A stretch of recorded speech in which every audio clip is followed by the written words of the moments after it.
En general no creo eso. Los mismos comentarios se hacían con relación al modelo peruano hace 10 años. Permanentemente cuando se ataca al modelo peruano se le dice que se va a votar mañana, pasado, y los únicos que se agotan son los que hacen los comentarios. Ahora la pregunta es ¿por qué? O sea, es cierto de que somos un país productor de materias primas, pero no de ayer, desde siempre. Y también es cierto que el mundo demanda esas materias primas. Entonces, en una coyuntura mala, aún seguimos creciendo. Y eso no hay que desdeñarlo, no hay que criticarlo, y es cierto que hay que potenciarlo. Pero la pregunta es, ¿y hacia dónde vamos? ¿Hacia un país industrializado? ¿Hacia un país de servicios? Bueno, en el tercer caso, que es servicios, es necesario tener ingresos más altos. La pregunta es, ¿y quiénes van a pagar más esos ingresos altos? Probablemente las actividades de exportación. ¿Y cuál es la actividad principal de exportación? Es la exportación de materias primas, ¿de acuerdo? Y la industria tiene que desarrollarse pensando en enlazarse a la exportación para ir a mercados que vayan más allá de 30 millones de consumidores, en donde 10 millones no consumen, porque son todavía pobres. Entonces, todo tiene que estar encadenado para que el modelo mejore. Pero el modelo va a mejorar cuando haya una reforma con relación a cómo funciona la economía peruana. Una segunda generación de reformas fundamentalmente lo que hace es refunde el Estado, pero no el Ejecutivo, sino los tres poderes del Estado, y es decir, fortalece institucionalmente al país. Y vinculado a estas reformas institucionales está también, por ejemplo, el tema transversal de la seguridad. O sea, la seguridad es un indicador de que en el Perú hay una distancia entre los extremos, entre alguien que acumula y alguien que no tiene oportunidades, ¿no es cierto? Y que se acerca a esa acumulación como puede, pero también una ausencia del Estado para dar justicia efectiva. El fortalecimiento de la institucionalidad tiene que ver con cómo reduces los costos y cómo participas en los procesos productivos. Entonces, a mí que un empresario me diga si el Poder Judicial no participa en su proceso productivo, participa, pues, para bien y para mal.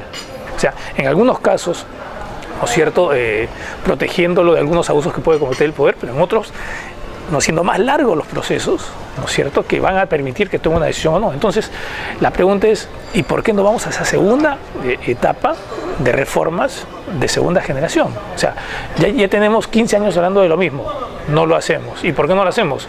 Porque en ellas están involucrados poderes políticos, y poderes políticos que no desean que se realicen las mismas. Así de sencillo.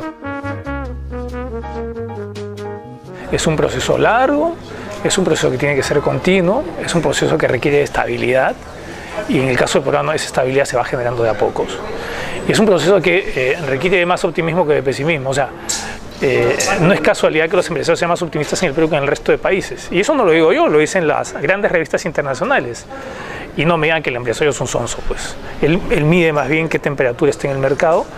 Y hay una cosa buena que está ocurriendo, es de que no teme la política económica al margen del actor político que esté en el Ejecutivo, pero sí teme la respuesta que pueda darle todavía el Legislativo y el Judicial con relación a lo que él está invirtiendo en su país. Y lo vuelvo a repetir, miren lo de la inseguridad como un indicador de los problemas económicos que surgen. Miren la no resolución de los conflictos sociales como un indicador de los problemas económicos que existen. O sea, existe conflicto, ¿por qué? Porque existe acumulación y porque existe ausencia del Estado para lo mínimo y lo elemental, que es intermediar para que no existan esos conflictos. Entonces, tomemos al toro por las astas, dejemos que la economía siga avanzando como lo ha hecho en los últimos 20 años, y si alguien habla de reforma, y si alguien habla de un modelo que no funciona, entonces que hable del modelo político, más que del modelo económico. Normalmente, en los índices de confianza, tú veías que todos tenían 20% hacia abajo, ¿no es cierto? Hoy día el presidente de la República tiene 50%, pero en el resto de casos siguen con 20 hacia abajo. Bueno, pues el Ejecutivo ha avanzado mientras que los otros poderes no han avanzado. En la percepción del ciudadano, y la percepción sí es importante. O sea, la percepción sí es importante, ¿no?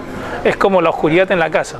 Si tú piensas que alguien se va a meter, vas a dormir intranquilamente. Entonces, esa percepción también tiene que mejorar, pero no va a mejorar solamente con hechos vacíos, ¿no es cierto?, sino con decisiones que se tomen a nivel de otros poderes. Entonces, eso del agotamiento se haría en condiciones, las autoridades políticas no hacen nada, las autoridades económicas no hacen nada, el Banco Central no hace nada. Bueno, en ese escenario, pues, todo es terrible, ¿no?